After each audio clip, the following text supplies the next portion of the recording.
Hello students, good morning everyone. I am Dr. Anagha and in today's session we are going to learn about multiple pregnancy.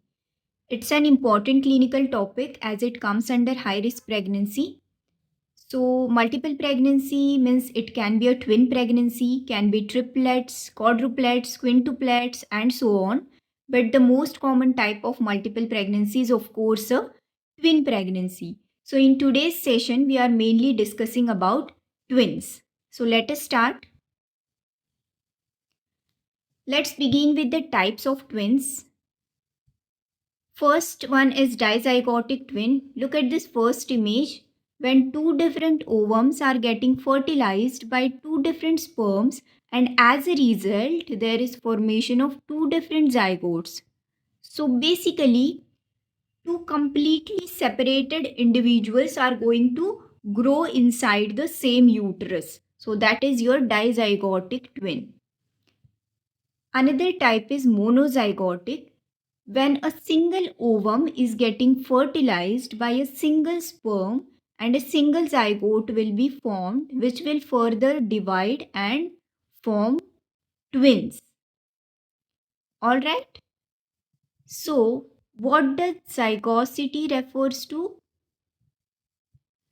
Zygosity basically refers to the genetic makeup of fetuses. So as in dizygotic, two different zygotes are present, they will be genetically different. So the sex of the fetuses can be opposite in this case. I mean one can be male, another twin can be female. But in monozygotic, since a single zygote is present, it will be genetically identical. So the fetuses can be male, male and female, female, but never male and female. Okay. As there is only fraternal resemblance in dizygotic twins, they are also known as fraternal twins. And monozygotic twins are known as identical twins. Incidence of dizygotic is more than monozygotic. Like if we try to remember how many identical twins we must have seen since our childhood, barely one or two, right? So the incidence of monozygotic twins is constant and it is 1 in 250. Alright. Now let us move forward. Let us understand the risk factors for the increased incidence of dizygotic twins. The most important thing is increased maternal age. Especially the risk is more between 30 to 35 years of age. Second, if we are using ART procedures, like if we are using ovulation induction drugs, then the risk of multiple pregnancy increases. Parity. Especially fifth gravida onwards, the risk is increased. Now, there could be a hereditary predisposition and it is mainly transmitted from the maternal side. Okay.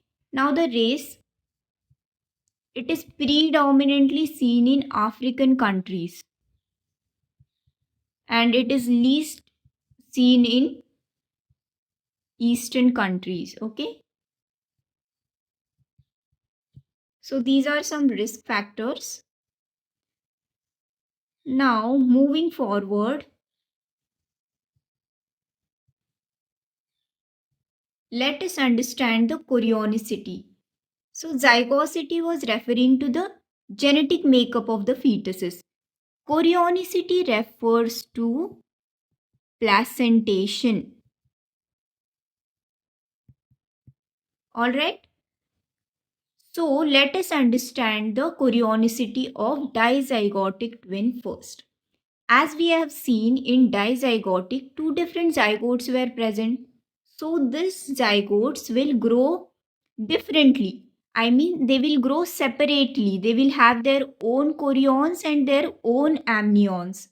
So basically, dizygotic twins are going to be always dichorionic and diamniotic.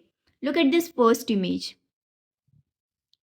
Two separate placentas and two separate amniotic cavities are present.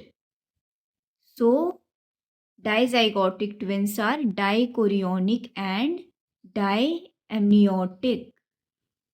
Another important thing here is that, as you can see in this image, placenta is fused, right? So in dizygotic, there can be a fused placenta, but keep in mind, very important, the placenta can be fused, but it can be never a shared placenta. What do you mean by shared placenta? When there is an anastomosis between the fetal vessels, we call it as sharing of the placenta. So in dizygotic, placenta can be fused, but it can never be shared. Alright. Now, let us understand the chorionicity of monozygotic. Here, the chorionicity depends on the timing of the division. As we saw, there was a single zygote here and it was getting divided, and then there was formation of two fetuses.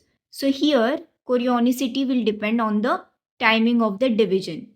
Like, if that zygote divides within 3 days or within 72 hours of fertilization, then that monozygotic twin is also going to be dichorionic diamniotic type.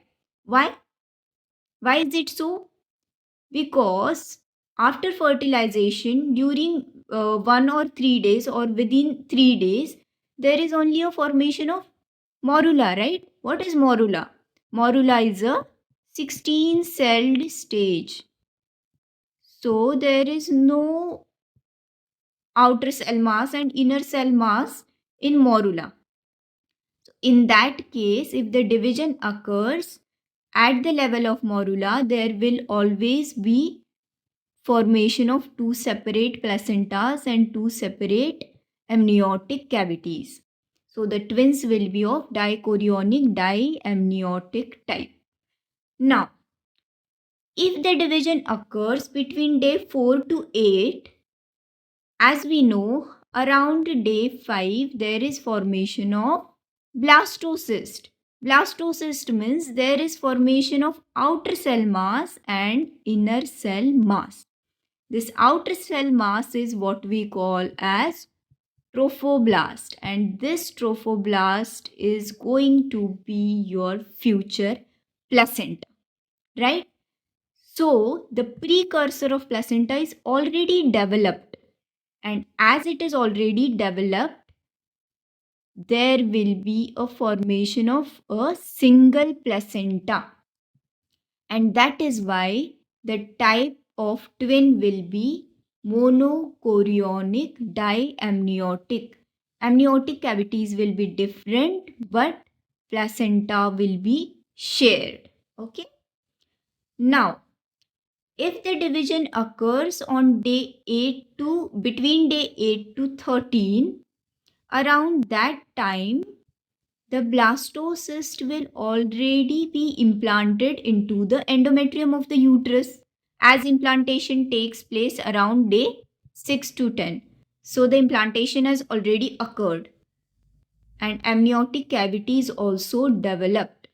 So the type of twin will be monochorionic monoamniotic. That means there will be a shared placenta as well as a shared amniotic cavity.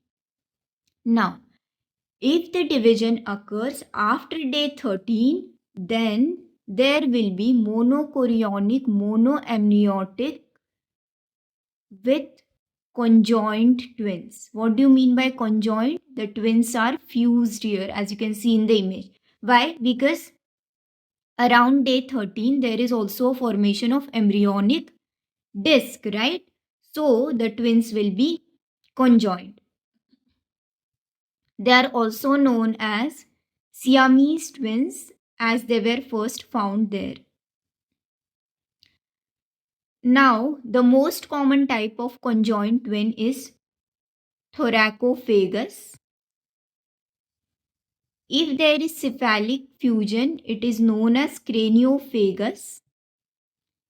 If there is a caudal fusion, it is known as ischiophagus. But the most common type of conjoined twin is thoracophagus. Alright, so let us summarize this once again. If the division occurs between day 1 to 3, it will be dichorionic, diamniotic type. If it occurs between day 4 to 8, it will be monochorionic, diamniotic type. If occurs between 8 to 13, it will be monochorionic, monoamniotic. And if the division occurs after day 13, it will be a monochorionic, monoamniotic with conjoined twin. Alright. Now, determination of chorionicity is very, very much important. Why? Because it will tell you the future fetal complications. It will tell you the risk of fetal complications. So it is very important to determine it antenatally. How are we going to do that? It is done on ultrasound. And when shall we do it? Around 11 to 14 weeks. Because after that, due to the grown up size of the babies, will not be able to determine the chorionicity properly. So the appropriate time to determine it is around 11 to 14 weeks. Now what is this twin peak and T sign? Look at this first image. This is your twin A and this is your twin B. And in between there is this intervening membrane. Now this intervening membrane consists of 4 layers. 4 layers. There are 2 chorions and 2 amnions. This is present in case of dichorionic, diamniotic type of twin, right? So, as there is a presence of 4 layers, 2 chorions and 2 amnions, the thickness of this intervening membrane will be greater than 2 mm. Okay? And this is your placenta. This is your developing placenta. And as you can see, this placenta is dipping in between 2 amniotic cavities. Placenta is dipping in between 2 amniotic cavities, and hence this is known as a twin peak sign. So twin peak sign is present in dichorionic, diamniotic type of twin. Okay. Now look at this second image. No chorion. This is twin A, this is twin B, and there is no chorion present in between 2 amniotic cavities. So the intervening membrane consists of only 2 layers. Only 2 layers. Those 2 layers are 2 amnions. So the thickness of this intervening membrane will be less than 2 mm. And there is no dipping of chorion or no dipping of placenta in between the amniotic cavities. So this is present in monochorionic diamniotic type of twin, right? Because there is single placenta and 2 amniotic cavities. So as you can see it as a T-shaped, this is your T sign, right? So T sign is present in monochorionic diamniotic. Okay, and the intervening membrane thickness is greater than 2 mm in dichorionic diamniotic and less than 2 mm in monochorionic diamniotic type. All right. Let us see the ultrasound images of this signs. Twin peak sign is also known as lambda sign. Okay. So as you can see in this ultrasound image, these are your two twins. These are your two amniotic cavities. And this is your developing placenta. And as you can see, this placenta is dipping in between two amniotic cavities. So this is your twin peak sign or lambda sign. And also the thickness of this intervening membrane is greater than 2 mm. Now look at this second image. This is a very thin intervening membrane, and there is no dipping of placenta. There is this formation of single placenta and no dipping in between the amniotic cavities. So this is your T sign. This is your monochorionic diamniotic type of twins. Alright. Moving on further, let's determine the zygosity. So, if the fetuses are having opposite sex, then obviously they are going to be dizygotic twins, right? But what if the sex of the fetuses are same? Then they can be either dizygotic or monozygotic, right? So, how are we going to determine in that case? By doing the placental examination after delivery. Okay, look at this first image. If the placenta shows you dichorionic diamniotic type of twins, then in that case there will be presence of this thick intervening membrane or thick chorion in between, and you can easily peel off the amniotic sacs. If you ever get the chance to deliver twins, please do it on your own. You can easily peel off the amniotic sacs, as you can see in this image, right? Look at this second image. There is very thin intervening membrane, and the amnions cannot be peeled off. In this case. So this is your monochorionic diamniotic type of placenta. And in third case, placentas are fused and there is no intervening membrane. You cannot see any intervening membrane in this case, right? So it is your monochorionic, monoamniotic type of placenta. All right. Now, how does this placental examination help you? If the placenta gives you an evidence of dichorionic diamniotic, then that means it is either dizygotic or monozygotic. If the placenta is of monochorionic diamniotic type, then it is always monozygotic. And if monochorionic monoamniotic, then also it is monozygotic. So monochorionic is only present in monozygotic. But if it is dichorionic diamniotic, then it can either be dizygotic or monozygotic. In that case, to determine the zygosity, we can go for blood groups. If the fetuses are having different blood groups, then they are obviously dizygotic.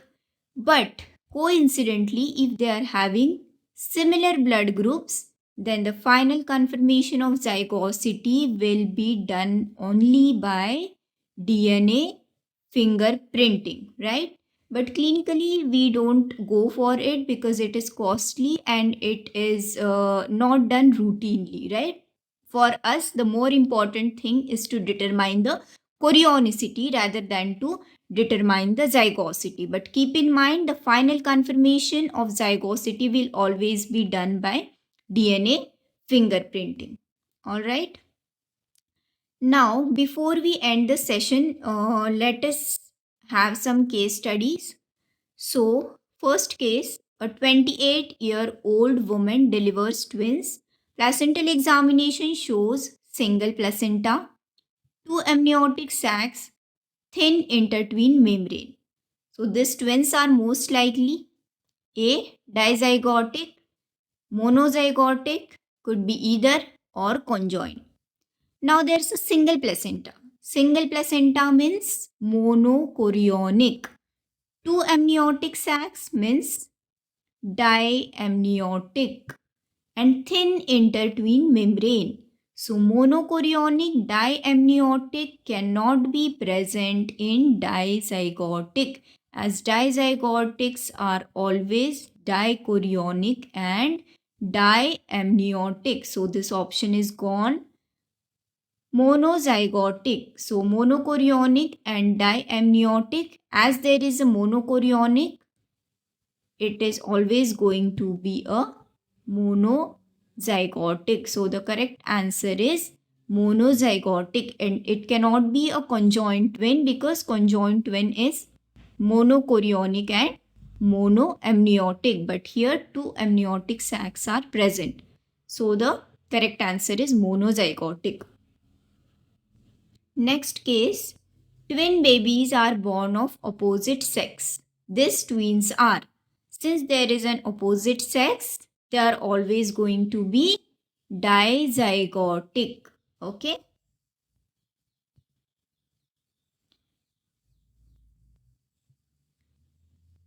Another case, ultrasound at 12 weeks shows lambda sign present and thick intertwined membrane.